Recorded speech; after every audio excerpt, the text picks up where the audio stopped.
Left को उसके इकलौते गढ़ केरल से भी मोदी उसे उखाड़ फेंकेंगे। यह मैसेज सीधे तौर पर पीएम मोदी ने केरल में गौतम अडानी के साथ एक मंच पर आकर दे दिया।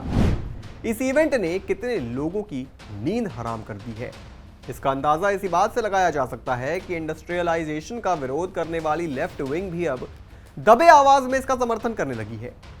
मोदी ने बिना नाम लिए राहुल गांधी को भरे मंच से धो डाला। उन्होंने साफ कहा कि आज का ये इवेंट कई लोगों की नींद हराम करेगा।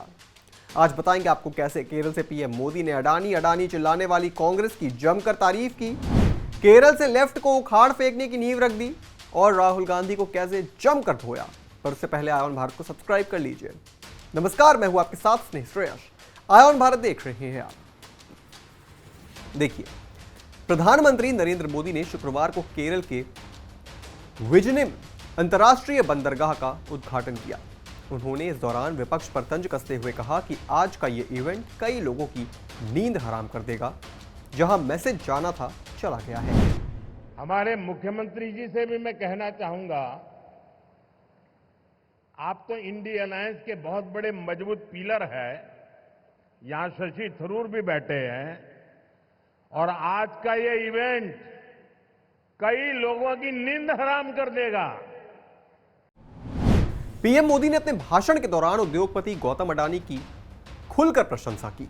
मोदी ने यह भी कहा कि अडानी को गुजरात के लोगों के गुस्से का सामना करना पड़ेगा। मैं अभी पोर्ट की विजिट करके आया हूं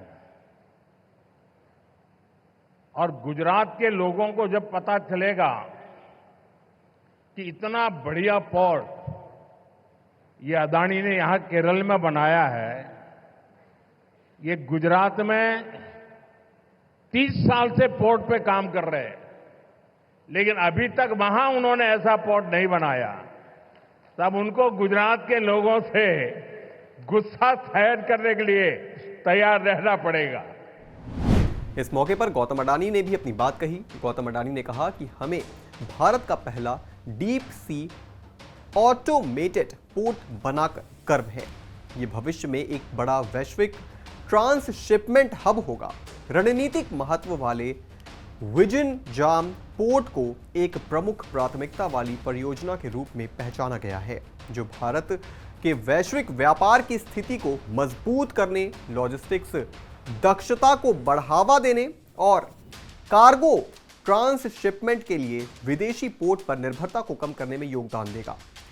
इसका लगभग 20 मीटर का नेचुरल डीप ड्राफ्ट और दोगुने के सबसे व्यस्त समुद्री व्यापार मार्गों में से एक के पास स्थित होना वैश्विक व्यापार में भारत की स्थिति को और मजबूत करेगा। अडानी का कहना बिल्कुल सही है, क्योंकि गुजरात के विकास में बड़ा योगदान पोर्ट्स का भी है। जब केरल में इन तरीके के पोर्ट्स के निर्माण से केरल के विकास को और गति मिलेगी तो देश के विकास को भी गति मिलेगी। लेकिन आखिर इससे लेफ्ट विंग की नींद क्यों हराम है? तो इसके पीछे एक बड़ा कारण है। लेफ्ट विंग का आखिरी किला बचा है केरल। इससे पहले यह किला पश्चिम बंगाल में था। अंग्रेजों के शासनकाल में कोलकाता देश की राजधानी हुआ करती थी। दुनिया का बिजनेस हब पश्चिम बंगाल को कहा जाता था। लेकिन जब लेफ्ट की सरकार पश्चिम बंगाल की सत्ता में आई तो सब बर्बाद होता चला गया। कोलकाता बर्बाद हो गया, पोर्ट्स का इलाका खत्म हो गया और मुंबई की ओर चला गया। यानी कोलकाता को पूरी तरीके से बर्बाद करने का श्रेय लेफ्ट को जाता है।